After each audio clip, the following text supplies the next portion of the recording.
What's going on, everyone? So ESPN gave those power rankings, and we talked about it, right? Made a whole video about the power rankings and my thoughts and opinions, and all of you shared yours. If you haven't seen that video, go check out that video. I'll even link it down in the description below.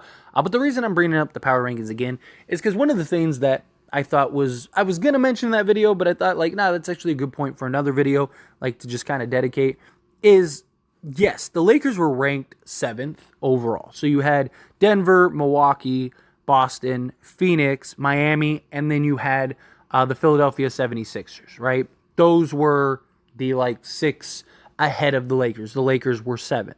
But when you boil it down and remove the Eastern Conference teams, because the Eastern Conference teams, once you get to the playoffs, are irrelevant until you get to the NBA Finals, right? So yes, Milwaukee, Philly, and Boston are ranked, and Miami are ranked ahead of the Lakers. Fine. Okay, that's cool. Well, the Lakers would only have to play one of them if they got to the NBA Finals, right? So you don't really need to worry about all four of those teams or care where they're ranked ahead of the Lakers.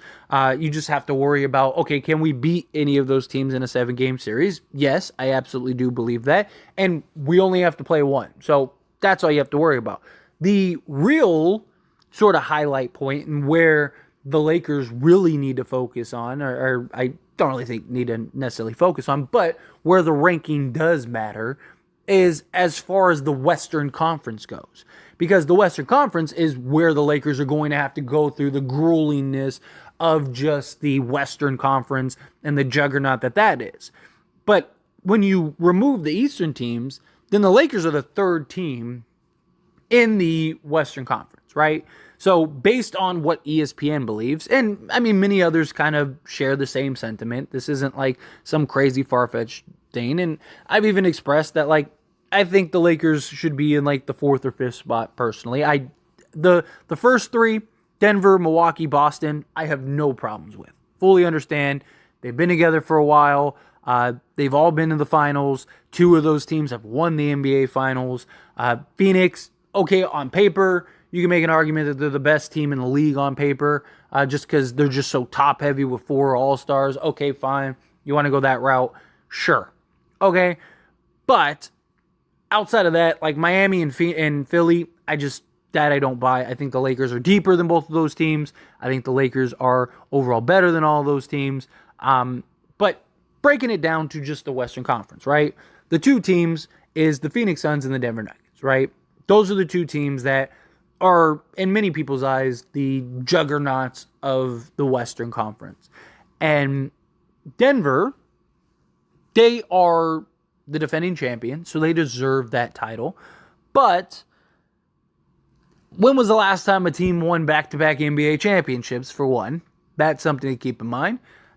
2, the Denver Nuggets are less deep than they were last year. They weren't really crazy deep regardless. I mean, they were only running 7 or 8 guys, counting their rookie, during the playoffs. So now they lost Jeff Green, and they ended up losing Bruce Brown, which both of those guys I think hurt a lot. I mean, Bruce Brown was arguably the 3rd best player throughout the course of the playoffs, especially, right? He was very good for them. So they losing Bruce Brown, them losing Jeff Green, I really do think hurts. Now they're kind of relying on Braun again and more in a heavy, more prominent role. Not saying that they don't have other guys that they can play, but they were kind of just the starting 5 and then 2 or 3 guys off the bench on a nightly basis. They even had DeAndre Jordan and Thomas Bryant and chose not to play them over playing Aaron Gordon at the 5 with a lot of the bench units. So that was something else that Denver really looked for. So you'd imagine that you get the championship hangover, top of the championship hangover. They lost a couple pieces. So, yes, Denver, you have to beat them, right? They're the champs until somebody beats them. And no one would be shocked if they went back-to-back this year. I don't think anyone would be surprised. Jokic is arguably the best player on the planet. Denver's very good. Phoenix, I'm still not sold on, right? Look, top-heavy-wise, they are ridiculous, right? Bradley Beal, Devin Booker, Kevin Durant, and DeAndre Ayton. That is a very good front four. But do you know what the Phoenix Suns and the Denver Nuggets have in common? Neither team is going to be good defensively. Now, that wasn't a problem last year for Denver, right? It wasn't. So maybe it won't be a problem this year. But the one thing that the Lakers will be is much better defensively next year. They're also going to be bigger next year than they were last year. And they have a lot of the issues that they struggled with in the Denver series. They resolved, they fixed, they figured it out. Right? So that's going to make things tough. So Lakers got better. Denver, you can make an argument, got slightly worse. Phoenix is undoubtedly better, at least on paper. But can it work? Right? Is Bradley Beal really going to be able to play point guard for the Phoenix Suns? And how is that going to affect him? Right? Does Devin Booker and Kevin Durant end up regressing because they're trying to get DeAndre Ayton touches and they're trying to get Bradley Beal touches? And how is that going to work? Is DeAndre Ayton just going to implode? Right? I mean, he's done it the last 2 years. Does he do it now? He was complaining about not getting touches previously. How is he going to feel when now he's the fourth option, like definitively? Right? Where he was like the second or third option on most nights. Now he's the fourth. And he was already complaining that he wasn't getting enough touches and minutes and stuff like that. Right? So now you have, if you're Phoenix, they lack depth. They have zero defense. They don't have a ton of size. I get that they got Bol, but how impactful is Bol going to be?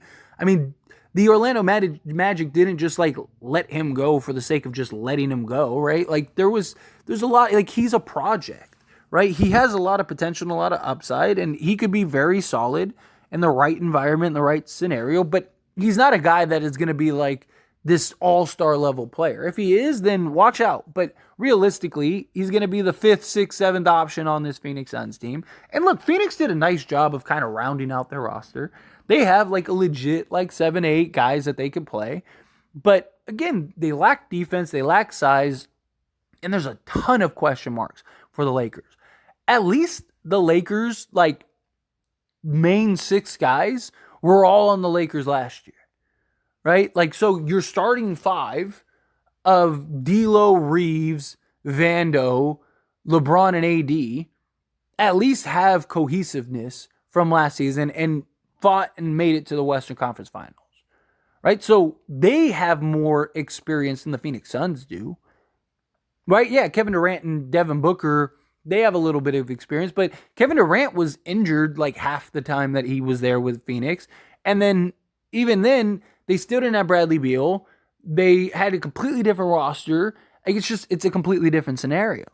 So the Lakers, you look at their roster, you look at their depth, you look at their talent, you look at their size, you look at their versatility. Lakers are probably going to be the best defensive team in the league. If at worst, they're going to be top 3.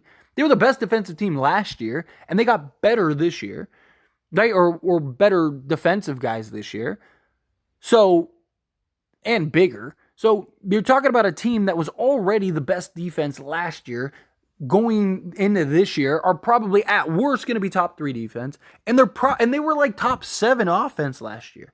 So they're going to probably be at worst top 5 or 7 this year, because now they're going to have a full season with D'Lo and Reeves being the Reeves that he is now, and Rui and all that stuff. Like, so they're probably going to be a top 5 offense, top 5 defense.